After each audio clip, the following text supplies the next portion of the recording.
Vamos a hablar hoy un poco sobre el sentimiento de sí mismo.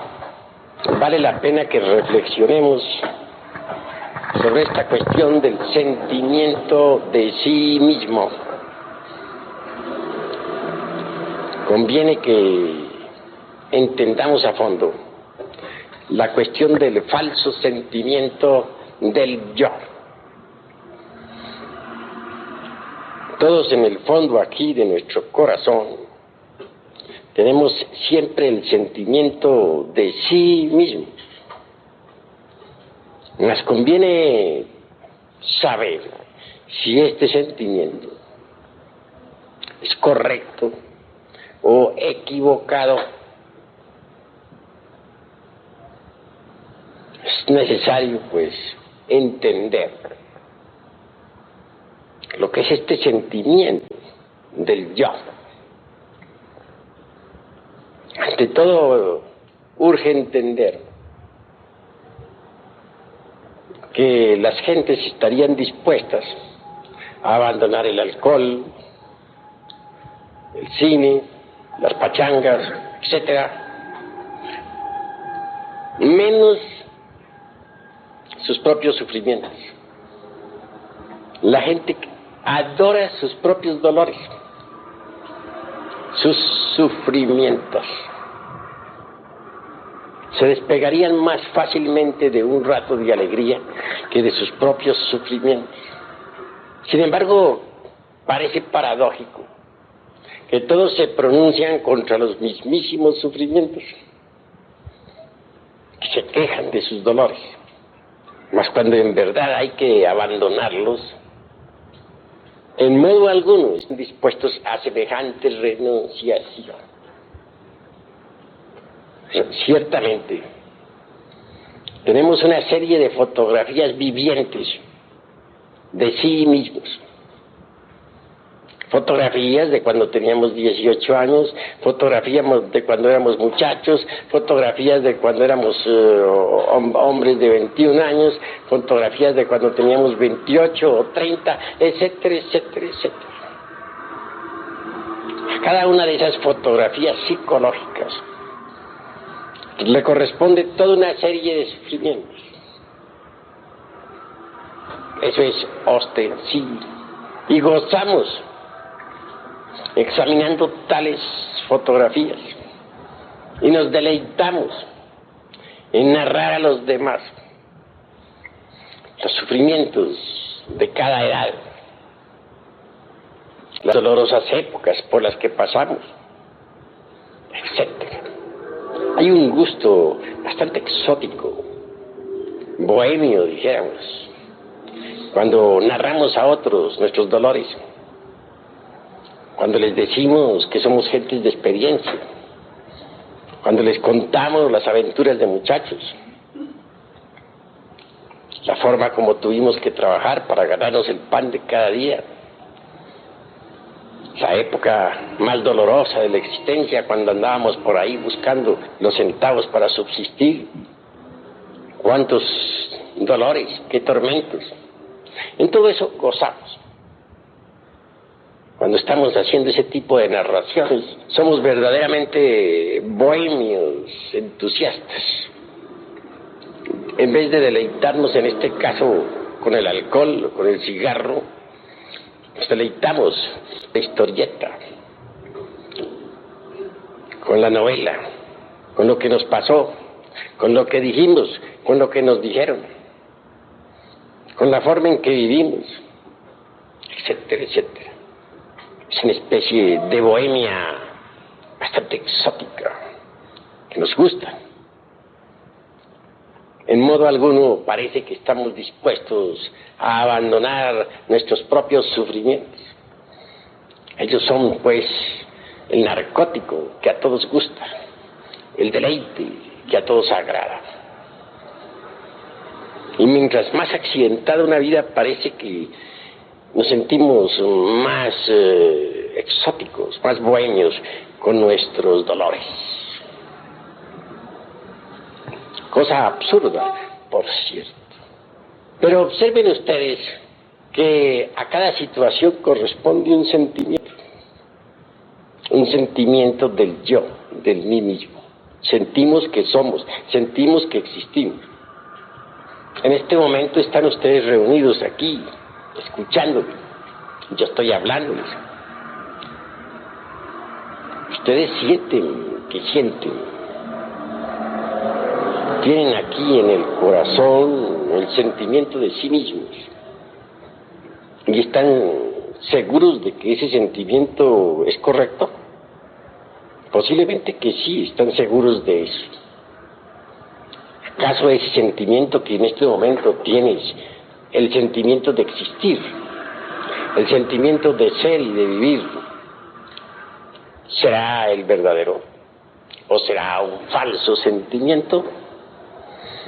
Conviene que seamos un poquito reflexivos en estas cuestiones. Cuando andábamos por ahí, tal vez en las cantinas, o cuando ambulamos por los cabarets, ¿tendríamos sentimiento? Sí, es obvio que lo tendríamos. ¿Y ese sería el correcto? A cada edad corresponde un sentimiento. Porque uno es el sentimiento de uno cuando tiene 18 años y otro el que tiene cuando tiene 25. Otro es el sentimiento de los 30 y otro el de los 35.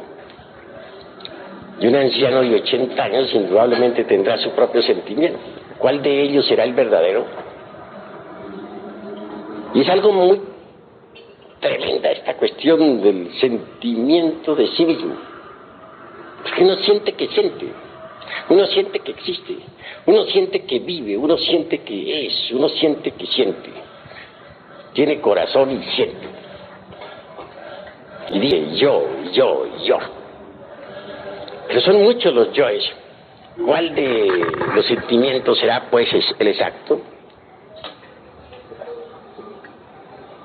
Reflexionen ustedes un poco en esta cuestión. Piensen. Vale la pena tratar de comprender esta cuestión. Si uno desintegra un yo cualquiera, tengamos el del resentimiento con alguien, está contento de haberlo desintegrado, pero si el mismísimo sentimiento continúa, hay algo que está fallando en el trabajo. Sencillamente esto nos indica que el tal yo que creímos haber desintegrado no se ha desintegrado, puesto que el sentimiento del mismo continúa.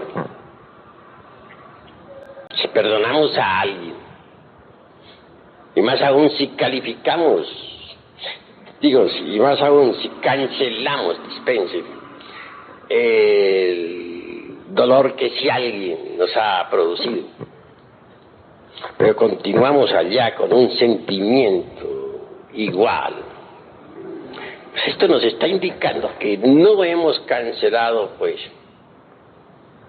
ese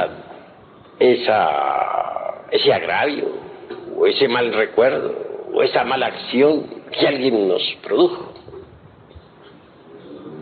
El yo del resentimiento continúa vivo. Estamos tocando un punto muy delicado, puesto que todos estamos en el trabajo de sí mismos y sobre sí mismos. ¿Cuántas veces hemos creído, por ejemplo, que hemos desintegrado un yo de venganza, suponiendo? Pero el sentimiento aquel que teníamos continúa.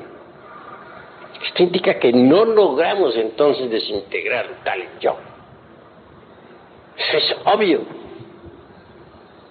De manera que entonces en nosotros existen tantos sentimientos, cuantos agregados psíquicos o yoes tenemos en nuestro interior.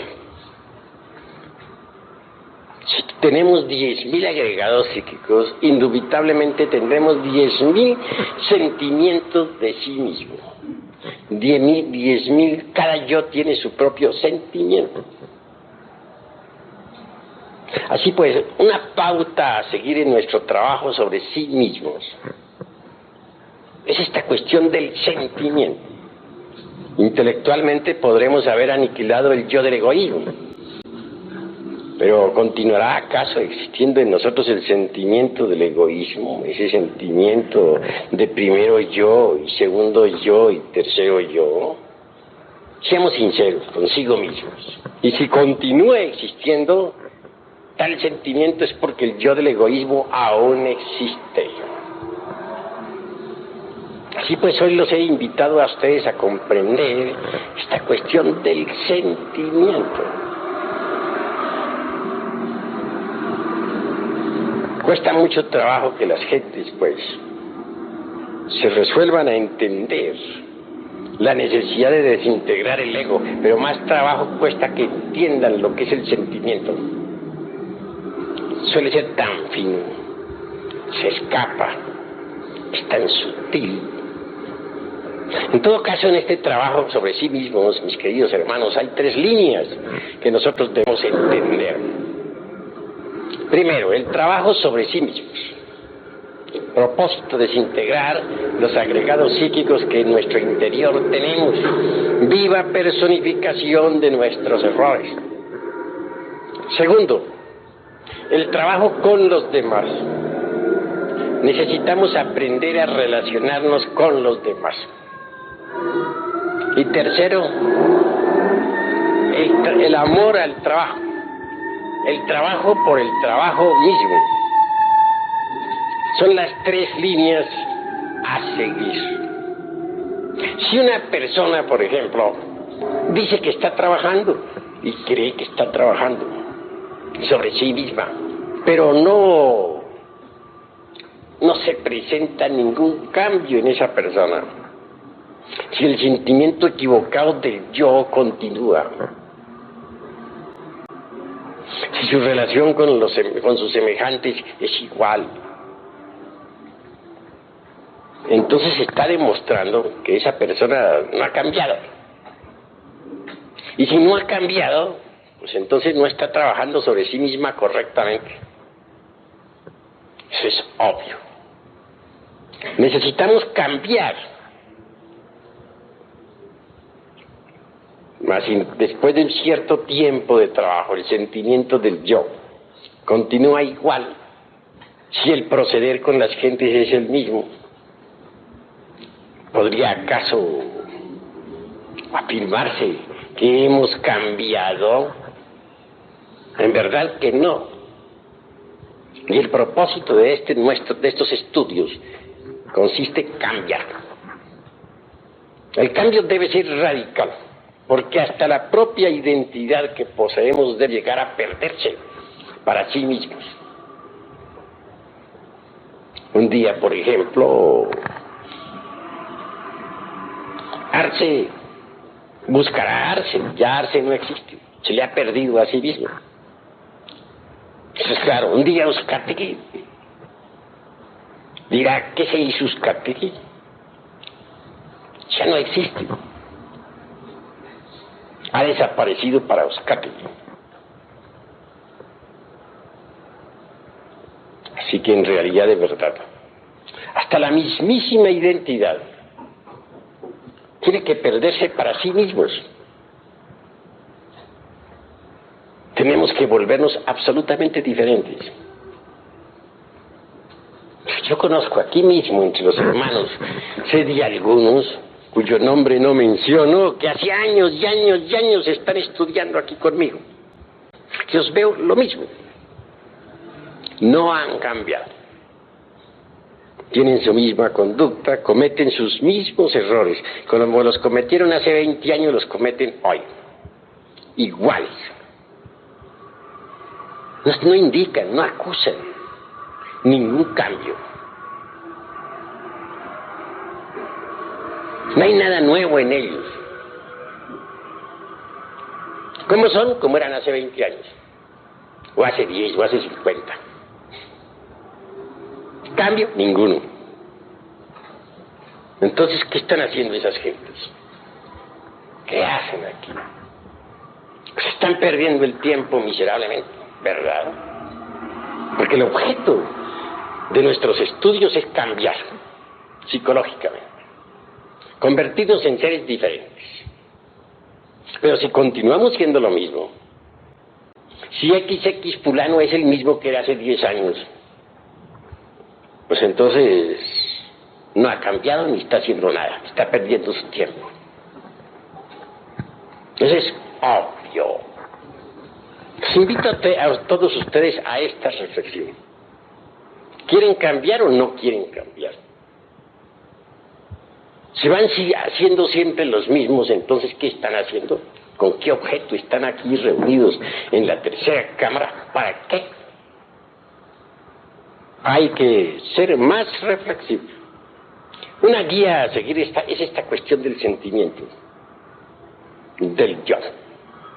El sentimiento del yo es siempre equivocado, nunca es correcto. Debemos distinguir entre el sentimiento del yo y el sentimiento del ser. El ser es el ser, y la razón de ser del ser es el mismo ser. El sentimiento del ser es siempre correcto. Pero el sentimiento del yo, pues es un sentimiento equivocado, un sentimiento falso. ¿Por qué gozarán los hermanos con sus fotografías? Con las fotografías psicológicas de hace 20, de hace 30, de hace 50 años. ¿Qué les pasa?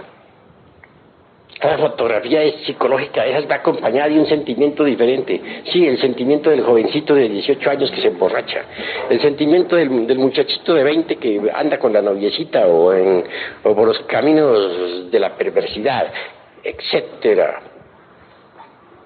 ¿Cuál de esos será el correcto? ¿El que teníamos cuando éramos muchachos de 18 años o el que tenemos hoy en día a la edad de 50 o de 60 años? ¿Cuál será el verdadero? Ninguno de esos sentimientos es verdadero, ninguno de esos es correcto, todos esos son falsos. Falso es cuando se siente uno un hombre de 18 que tiene el mundo por delante y que las noviecitas le sonríen. Falso es el muchachito aquel de los 20 que cree que por su cara bonita va a dominar al mundo. Falso es el del jovenzuelo aquel de los 25 que anda de ventana en ventana. Todo eso es falso. ¿Cuál de esos sentimientos sería el real? Solo la conciencia nos puede dar un sentimiento real. No olviden ustedes que entre la conciencia y el ser no hay mucho distanciamiento que se diga. Son tres los aspectos de la vida: el ser,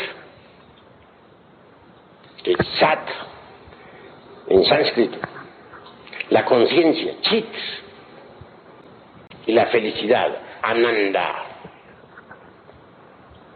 Pero la conciencia real del ser, que no está muy distante del ser en sí mismo, se encuentra enfrascada entre toda esa multiplicidad de agregados psíquicos que personifican a nuestros errores y que en nuestro interior cargamos. Solo ella puede darnos un sentimiento correcto. Pero ese sentimiento sería cruel para los demás.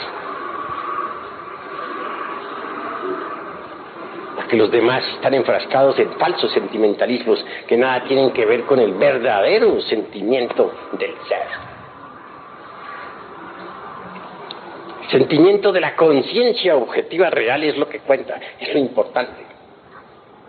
Pero para poder tener nosotros ese sentimiento verdadero de la conciencia real y objetiva, necesitamos antes que todo desintegrar los agregados psíquicos. A medida que vayamos desintegrando los diversos agregados, viva personificación de nuestros defectos, la voz de la conciencia se irá haciendo cada vez más fuerte. El sentimiento del ser, es decir, de la conciencia, irá sintiéndose cada vez más y más en forma intensiva.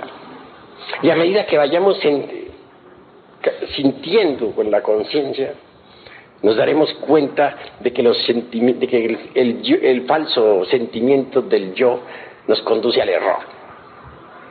Mas esto es sumamente fino, sumamente delicado, porque en la vida todos nosotros hemos sufrido demasiado. Eso es obvio. También hemos marchado por el camino del error. Eso es patético.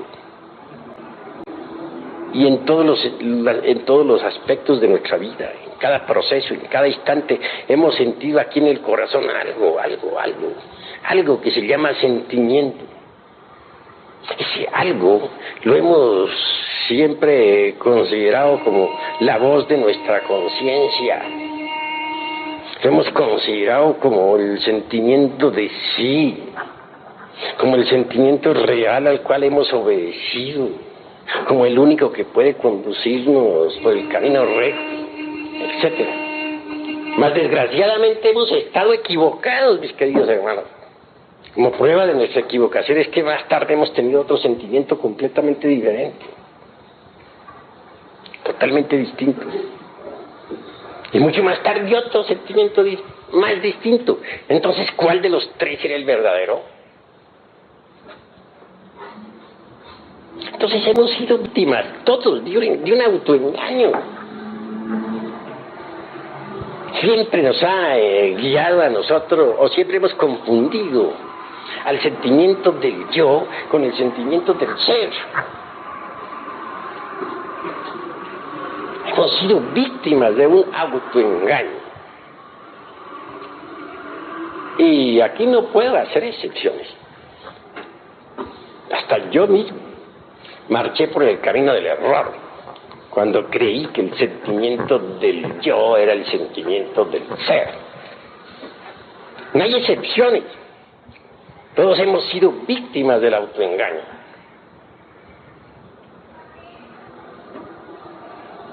Llegar a sentir de verdad, llegar a tener el sentimiento preciso, es algo tremendo.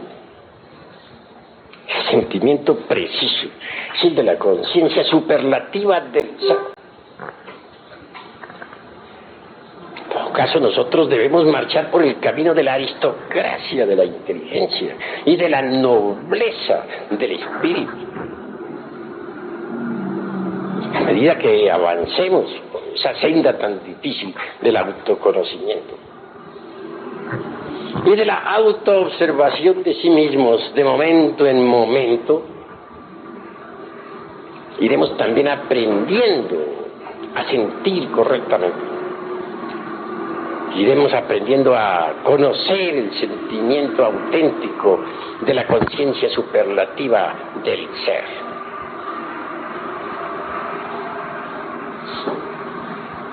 El ser para nosotros es lo que cuenta, es lo importante. Y el sentimiento juega gran papel en esta cuestión del ser, pero muy en papel.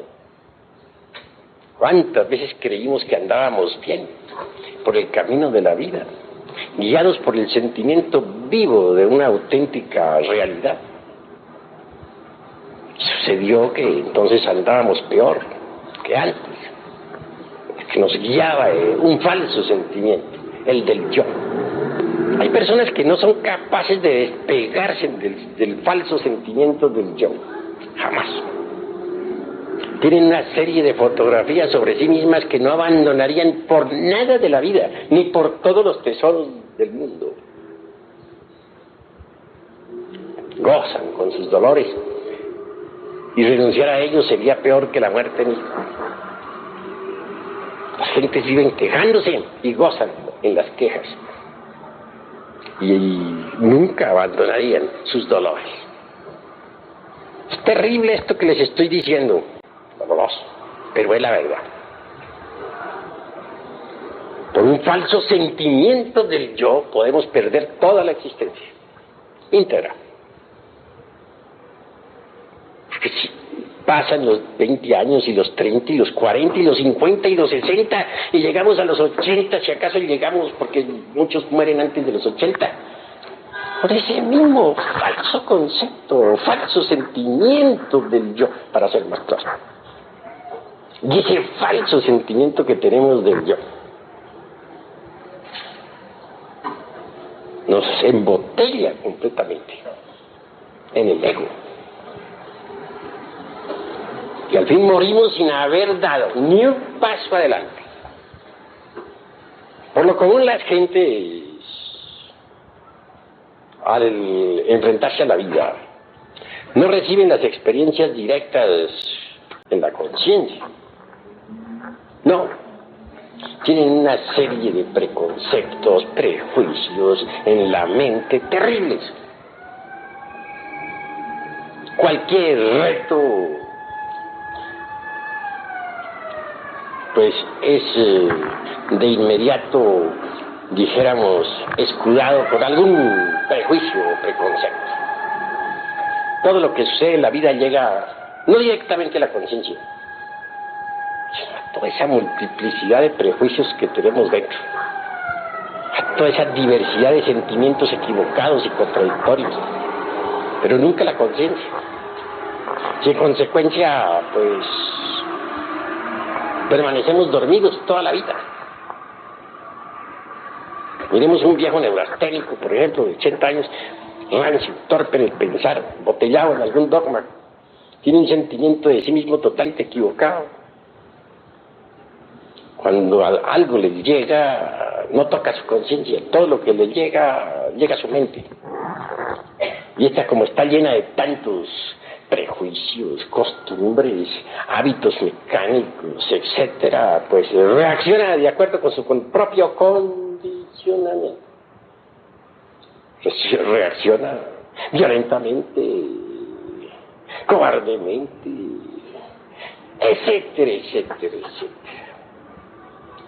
¿Saben ustedes algún anciano de 80 años reaccionando? Ya lo conoce uno, siempre da las mismas reacciones. ¿Por qué? Porque todo lo que llega a su mente, pues, no toca nunca su conciencia. Llega a su mente y luego de allí, pues, la mente lo interpreta a su modo. La mente juzga todo como le parece, como está acostumbrada a juzgar, como cree que es verdadero. Y el falso sentimiento del yo respalda la forma equivocada del pensar. Total, que quien tiene un falso sentimiento del yo pierde su existencia miserablemente. Hay que llegar al correcto sentimiento, pero este es el de la conciencia.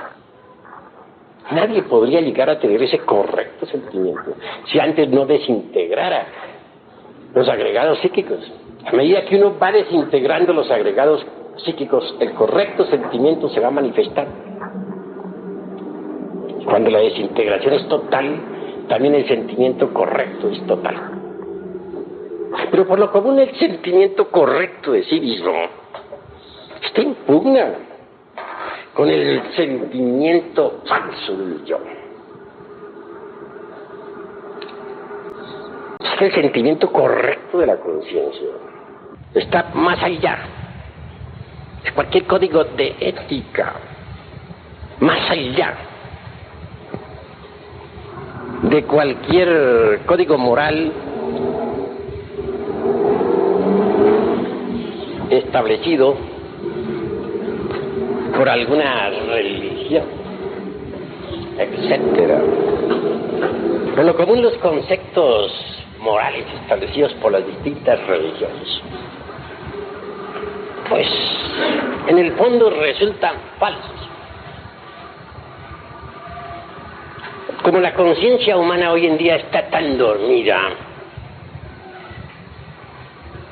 sucede pues que se han inventado distintos sistemas pedagógicos, sociales, éticos, educativos y morales para que nosotros marchemos por el camino recto. Pero nada de eso sirve para nada. Hay una ética propia de la conciencia, pero esta resultaría inmoral para los santurrones de las diversas denominaciones religiosas. Existe un libro que es el de los paramitas, Tíbet oriental, con una ética que no encajaría jamás dentro de ningún culto,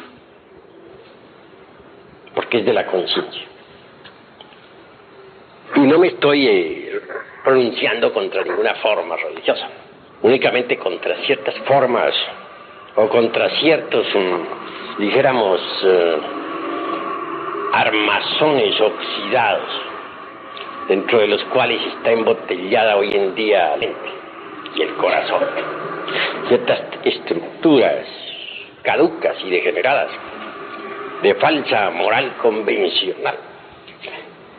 Contra eso es que me estoy pronunciando. En estos estudios no se trata de seguir o de vivir de acuerdo con ciertas formas petrificadas de moral. Aquí lo que se debe desarrollar es la capacidad de la comprensión. Nosotros necesitamos constantemente enjuiciarnos a sí mismos, con el propósito de saber qué tenemos y qué nos falta. Hay mucho que debemos eliminar y mucho que debemos adquirir si es que queremos marchar por el camino recto. Mas el sentimiento equivocado del yo no permite a muchos avanzar por la difícil senda de la liberación. Siempre se confunde a ese sentimiento equivocado del yo con el sentimiento del ser. Y si no abrimos bien los ojos, como se dice, el sentimiento equivocado del yo puede hacernos fracasar a todos en la presente existencia. El ser es lo que cuenta, pero está muy hondo, muy profundo. Realmente, el ser en sí mismo es la mónada interior. Recordemos a Leibniz y sus famosas mónadas. La mónada en sí misma es lo que podríamos denominar en hebreo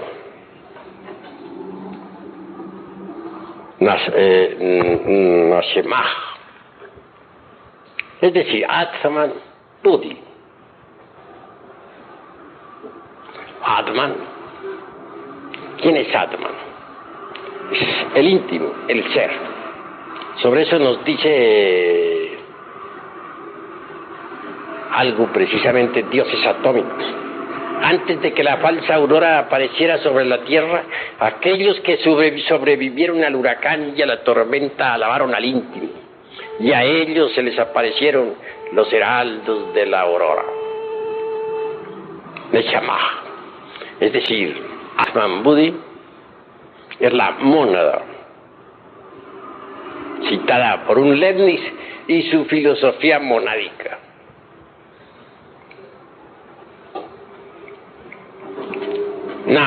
Atman, pues el íntimo. Budi es el alma espiritual, la conciencia superlativa del ser. Los dos integrados constituyen la mónada. Eso es obvio. La mónada a su vez se ha desdoblado en el alma humana, que es el mana superior de los orientalistas. Esa alma humana en principio es germinal completamente, pero de ella por desdoblamiento ha resultado la esencia, que es lo único que los animales intelectuales tienen dentro, encarnada. Esa esencia está enfrascada entre los diversos agregados psíquicos que en nuestro interior llevamos. En hebreo, Nechamah es precisamente Atman. Atman en su parte inefable. Budi es Ruach. Y Atman Budi se dice Ruach en general. Nefesh es el alma humana, o alma causal, de donde deriva precisamente la esencia que cada cual tiene en su interior. Esa esencia hay que despertarla, es la parte de conciencia que tenemos dentro. Esa esencia hay que ponerla en actividad. Desgraciadamente está dormida, está metida entre los agregados psíquicos inhumanos que en nuestro interior cargamos, por desgracia. Es necesario entender que cuando uno trabaja sobre sí mismo, entra por el camino de la revolución de la conciencia. Aspira algún día a recibir los principios anímicos y espirituales, es decir, a convertirse en templo de la mónada interior. Porque es obvio que una esencia desarrollada, desenvuelta, despierta, se integra, se fusiona completamente con el alma humana en el mundo causal. Mucho más tarde viene lo mejor, el desposorio, la integración de esa alma humana con la mónada. Cuando eso sucede, el maestro se ha autorrealizado totalmente. Así que lo que tenemos, que es la esencia, debe ser trabajada. Debemos empezar por desembotellarla, por desenfrascarla. Es una fracción del alma humana en toda criatura. Y hay que despertarla, porque está dormida entre cada uno de los agregados psíquicos que en nuestro interior llevamos. Esa esencia tiene su propio sentimiento correcto, que es diferente, completamente diferente del falso sentimiento del yo. Esa esencia realmente, con su sentimiento, emana de la verdadera alma causal o alma cósmica. Así el sentimiento que la esencia tiene es el mismo que tiene el alma cósmica, el mismo que existe en el alma espíritu, el mismo que existe en el íntimo o Atman. Cuando uno entra por este camino, descubre que se ha metido por la senda de la revolución de la conciencia. La revolución de la conciencia es tremenda, porque trae de hecho aparejada la revolución intelectual y la revolución física. La revolución de la conciencia provoca una serie de revoluciones intelectuales extraordinarias. Y a su vez, como resultado, aparece la revolución física. En alquimia, por ejemplo, se habla de la reincrudación del cuerpo físico, de la invulnerabilidad y de la mutación. Es obvio que aquel que ha conseguido el despertar total, aquel que ha logrado la iluminación, puede alimentarse con el árbol de la vida. Y de hecho, su cuerpo físico, si así lo quiere, puede volverse invulnerable, mutante. Y eso lo consigue mediante la reincrudación alquimista. Un iluminado sabe muy bien cómo se logra la reincrudación. Así son tres revoluciones en una. La de la conciencia, que trae aparejada la revolución intelectual, y la otra, la revolución física. Los grandes adeptos de la conciencia, esos que lograron verdaderamente el despertar, son iluminados. Muchos de ellos son inmortales.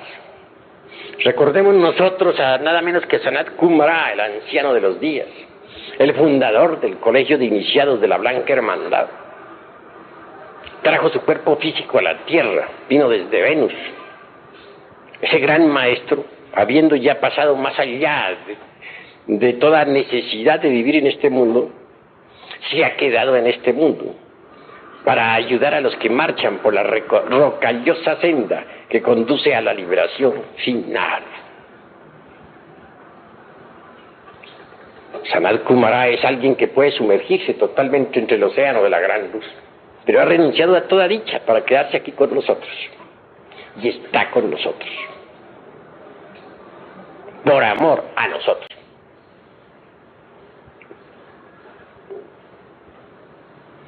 En el camino que estamos recorriendo, urge entender la forma de relacionarnos correctamente con nuestros semejantes. Si trabajamos sobre sí mismos, debemos también levantar la antorcha para iluminar el camino de otros, para mostrar a otros el sendero, que eso es lo que hacen precisamente los misioneros gnósticos, mostrar a otros la senda de la liberación. En el Oriente se habla claramente de dos clases de seres que marchan por este camino. Los primeros los podemos denominar los Sravakas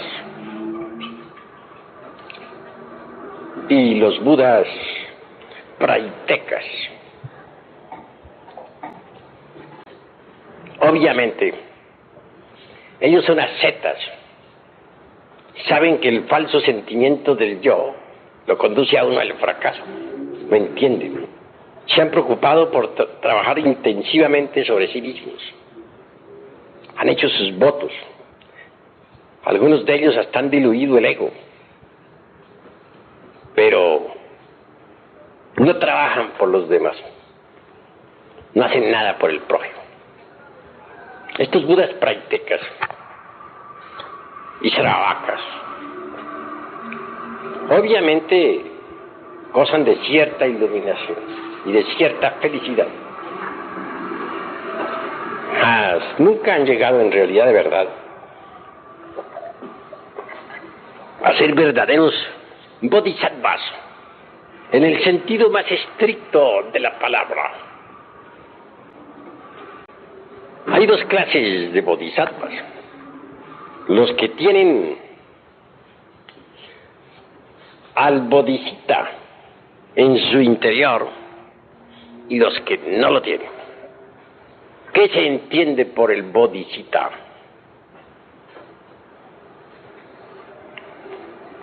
O bodhisattva.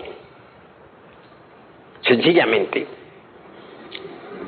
el que a base de distintas renunciaciones y de kalpas enteros, manifestándose en los mundos y renunciando a cualquier grado de felicidad, trabajan por la humanidad. Estos tienen los cuerpos existenciales en oro puro,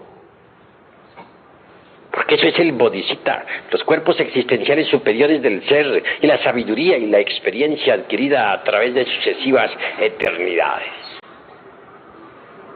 El bodhisattva de un Buda es propiamente un bodhisattva debidamente preparado, que puede perfectamente realizar con eficiencia todos los trabajos que el Buda interior le ha confiado.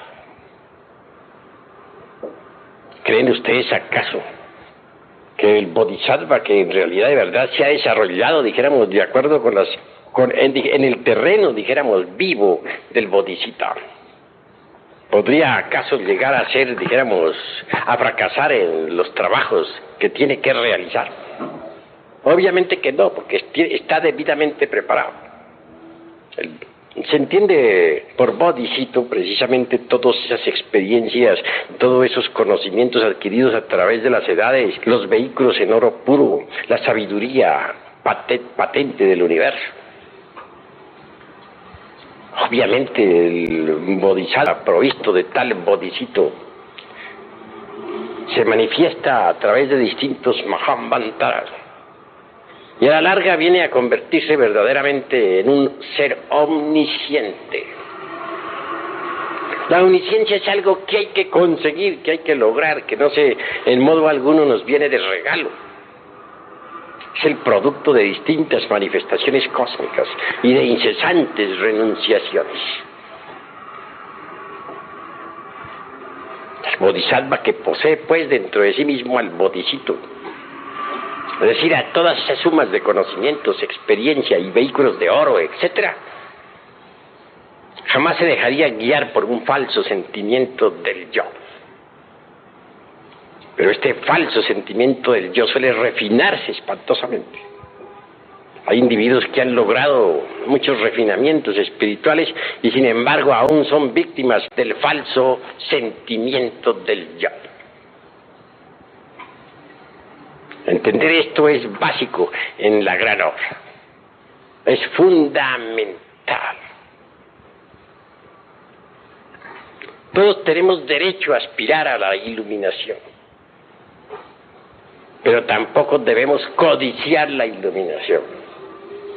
Antes que codiciarla, debemos nosotros preocuparnos por la desintegración de los agregados psíquicos que en nuestro interior cargamos. Vigilar en forma intensiva ese falso sentimiento del yo. Aniquilarlo, porque puede estancarnos, puede llevarnos al autoengaño, puede hacernos pensar que vamos muy bien, puede hacernos creer que es la voz de la conciencia, cuando en realidad de verdad es la voz del ego. Quiero que entiendan ustedes claramente que un día ustedes tienen que ir fabricando dentro de sí mismos al bodhisattva. Es decir, elaborando esa experiencia, elaborando ese conocimiento que les va dando el trabajo sobre sí mismo. Con tal conocimiento, con tal experiencia, ustedes no fallarán. A medida que ustedes vayan desintegrando los agregados psíquicos que le dan a ustedes el falso sentimiento del yo, irán alimentándose con el pan de la sabiduría, con el pan transubstancial, venido de lo alto. Porque cada vez que uno desintegra un agregado psíquico, libera un porcentaje de conciencia y adquiere de hecho una virtud, un conocimiento nuevo, algo extraordinario. A propósito de virtudes, he de decirles que el que no es capaz, por ejemplo, de apreciar las gemas preciosas, tampoco podría saber cuál es el valor de las virtudes. Estas en sí mismo, el valor de estas en sí mismo es precioso. Pero no es posible adquirir virtud alguna si antes no desintegramos el defecto antitético. Por ejemplo, no podríamos adquirir la virtud de la castidad si no desintegramos el defecto de la lujuria. No podríamos adquirir la virtud de la mansedumbre si no eliminamos de sí mismos el defecto del resentimiento. No podríamos adquirir la virtud del altruismo si no eliminamos el defecto del egoísmo. Lo que importa pues es que nosotros vayamos comprendiendo la necesidad de eliminar los defectos. Solo así irán naciendo en nosotros las gemas preciosas de las virtudes. En todo caso, el objetivo de esta plática hoy ha sido llamarles la atención sobre el falso sentimiento del yo. Tendrán que ustedes aprender a sentir la conciencia, a tener un correcto sentimiento de la conciencia superlativa del ser. Esa conciencia superlativa emana o deviene originalmente de Atman, el inefable, es decir, del íntimo, del ser.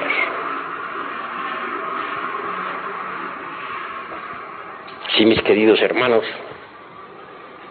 hasta aquí vamos dejando esta plática. Si alguno de ustedes quiere preguntar algo en relación con el tema, bien puede hacerlo con la más entera libertad. Venerable maestro, ¿qué relación existe entre las sensaciones y el sentimiento? Las sensaciones son, y las hay positivas y negativas. Toda sensación, por ejemplo, es el resultado de alguna radiación o impresión externa. Por ejemplo, viene a nosotros una sensación de dolor debido a que alguien nos lo produjo, ya sea con la palabra o sencillamente nos dio un trancazo. Entonces tenemos una sensación de dolor. Una sensación de alegría cuando alguien nos trata bien, o cuando olemos un perfume delicioso. En todo caso, las sensaciones son sensaciones, pero el sentimiento se lleva en el corazón. Es diferente. Va en el centro emocional. Y nunca se debe confundir al sentimiento auténtico del ser, del Atman, de la mónada, de la esencia, etcétera, del ser en general, sí, con el sentimiento del yo. Cada yo tiene su forma de sentimiento. Y por lo común, esos sentimientos del yo nos llevan al fracaso. ¿Alguna otra pregunta? Todos pueden preguntar, que ninguno quede con dudas. Tiene la palabra, hermano. En cada edad o etapa del individuo se manifiestan determinados yoes característicos. Ciertamente que sí, de acuerdo con la ley de recurrencia. Porque si en la pasada existencia, a los 30 años, tuvimos una bronca en la cantina, el yo de aquella riña permanece en el fondo de nosotros mismos, aguardando el instante de los 30 años para volver a salir otra vez. Y cuando llegue esa edad, saldrá entonces, irá a buscar una cantina con el propósito de encontrarse con el sujeto aquel con quien riñó. Lo mismo hará aquel. Y al fin se encontrarán ambos en la cantina y volverán a reñir. Esa es la ley de recurrencia. Y si a la edad de 25 años tuvimos una aventura amorosa, pues también a esa misma edad el yo que estaba allí aguardando en el fondo saldrá a la superficie, controlará el intelecto, controlará el corazón y irá a buscar a la amada de sus ensueños. Ella hará lo mismo y ambos se reencontrarán para repetir la aventura. Así que el robot humano está programado por la ley de recurrencia. ¿Alguna otra pregunta? En todo caso, el ser, el verdadero ser, no se expresa en el animal intelectual. Vive normalmente en la Vía Láctea, se mueve en la Vía Láctea. Lo que actúa en este mundo es el robot programado por la ley de recurrencia. Hay necesidad de desintegrar el ego y despertar la conciencia para que la mónada, Atma Buda, el Ruach, Elohim, que según Moisés labraba las aguas en el principio del mundo, el Rey Sol, vuelva naturalmente a expresarse dentro de nosotros, venga a la manifestación, ingrese en nuestra humana persona. Solo Él puede hacer. Las gentes creen que hacen y no hacen nada. Actúan de acuerdo con la ley de recurrencia. Son máquinas programadas. Y eso es todo. A propósito de lo que dice de la deducción, pues, leí en un periódico, en editorial, que en 1385 sucedió la batalla en Tlatelolco, el señor Tlatelolco con el señor de Azcapotzalco. Y la misma batalla que sucedió en 1958 fue la que sucedió en aquel año. Pues claro, así es. Y siempre se repite todo, de acuerdo con la ley de recurrencia. Eso es verdad. La Segunda Guerra Mundial no fue sino la repetición de la primera. Y la tercera no será sino la repetición de la segunda. ¿Alguna otra pregunta? Venerable, puede darse, digamos, el sentimiento de creer que uno ha eliminado un defecto, el individuo ha eliminado un defecto, no siendo que eso se encuentre en un receso por la edad o etapa que está viviendo en sí. Sí puede creerse que se ha eliminado tal o cual defecto psicológico, pero si el sentimiento de ese yo continúa en nosotros, significa que no ha sido eliminado. De manera que esa es una forma que nos permite, esta cuestión o este conocimiento nos permite a nosotros saber si hemos eliminado tal o cual yo. Es un patrón de medida que nos permite descubrir si hemos o no hemos eliminado tal o cual agregado psíquico. Maestro, ¿cómo podemos explicarnos el caso de que Adonai tenga karma? En ese caso, debemos considerar un caso de punto. Bueno, Adonai, el hijo de la luz y de la alegría, no tiene, que yo sepa, no tiene karma. Si demoró en haber eliminado a algún elemento indeseable, pues eso ya pasó. Tengo entendido que su karma era los recuerdos de algo que no sabemos. Bueno, pero esa es una conjetura. Tenemos que marchar sobre los hechos. Yo no sé que Adonai tenga karma. Por lo menos no he sido informado sobre eso. Esa es la cruda realidad. Tengo entendido que no tiene karma. Ahora tiene cuerpo físico y vive en Europa. Es un adepto maravilloso. Pertenece al círculo consciente de la humanidad solar que opera sobre los centros superiores del ser. Vive y pasa como un desconocido en Europa, en Francia. ¿Hay alguna otra pregunta? A ver, ahí no. En esta pregunta hay varios interrogativos. Aparte de Sanat Kumará, hay otros de Kumará, también quiero comprender si cuando ni todo maestro presenta a Jehová o a Dios jefe, al Padre Madre, realiza al Kumará. Pues Kumará se entiende todo individuo resurrecto. Cualquier XX fulano, con tal de que resucite, es un Kumará. Obviamente los Kumarás, pues lo mismo que los Pitris, son los que ayudaron pues a crear, digamos, o a dar vida pues a la forma física, humana que tenemos. Me parecen más interesantes todavía que los Kumarás, los Agnisvatas. Son dioses solares. Son bastante interesantes. Por cierto que los dioses solares que gobernaron, por ejemplo, a la Tierra, a la humanidad de la primera raza, volvieron al Sol. Habían venido del Sol y regresaron al Sol. Y en la futura sexta gran raza raíz volveremos a tener la visita de los dioses solares. Vendrán del sol y vivirán entre la humanidad y establecerán la sexta raza raíz sobre la faz de la tierra. Gobernarán a los pueblos, naciones y lenguas. Son gobernantes. Entre las 12 constelaciones del zodiaco, obviamente, la más importante es la de Leo. El sol tiene en Leo su trono. Los dioses solares vienen periódicamente a la tierra, cada vez que se inicia una nueva raza. Pero bueno, no nos apartemos tanto ahí, pues, de la cuestión del que hemos planteado. Debemos llevar en mente la necesidad de estudiarnos un poco más a sí mismos y de poner atención en esta cuestión del sentimiento del yo. Y hasta aquí mis palabras. Vamos ahora a celebrar el matrimonio gnóstico con su liturgia.